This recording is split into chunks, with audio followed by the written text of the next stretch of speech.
ચાલો ખેડૂત મિત્રો, આ વર્ષે અમે હાર્વેસ્ટરમાં તલ કાઢવાની ટ્રાય કરી છે. તો ચાલો જોઈએ પાછળ કેવા તલ ઉડે છે, કેવું પાછળ તલ નીકળે. પણ જોયું તો એવું લાગે છે કે પાછળ તો કાંઈ તલ આવતા નથી. રિઝલ્ટ સારું છે,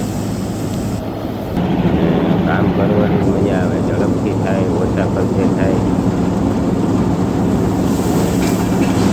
3 વીઘાના તલ છે અમારે. જોઈએ હવે કેટલી વાર લાગે. કામ સારું થાય, તલ એ દોરાતા નથી, ઝડપથી થાય. આપણે દેશી રીતે ખેડીએ તો થોડોક ફરવાનો પ્રોબ્લેમ રહે. આમાં તો કોઈ જાતનું તલ ફરતા નથી, સીધા ઓપરમાં જોવો તમે.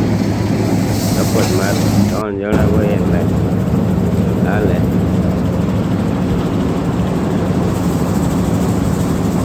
ઝડપે એટલી થાય, સીધો ધપ જ મારતો ઉડીને પકડી. જોયું આ ડ્રાઈવર ભાઈ નીરજ થાય છે, પંજાબી છે. આ તલના માલિક.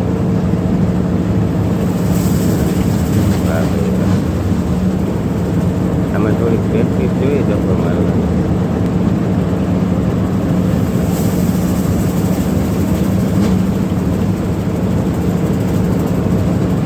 બહુ મજા આવે. તમે દેશી રીતે કેરીને કાઢો તો 4-5 દિવસ.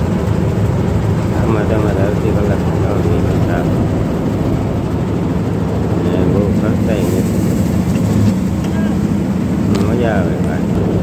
ખર્ચો ઓછો આવે. વીઘાના 800 રૂપિયા અહીંયા કાઢવાના.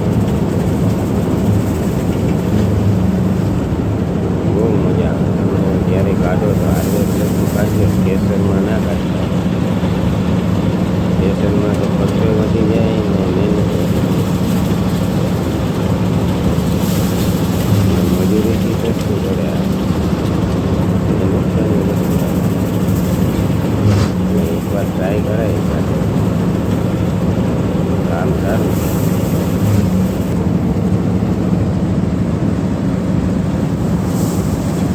એકવાર ટ્રાય કરજો કોઈ ભાઈ.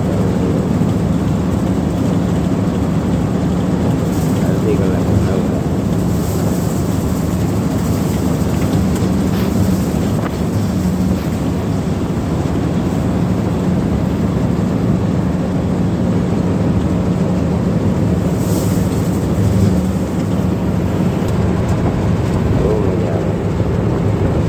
કાઢવા હોય તો હાર્વેસ્ટરમાં એવું લાગે.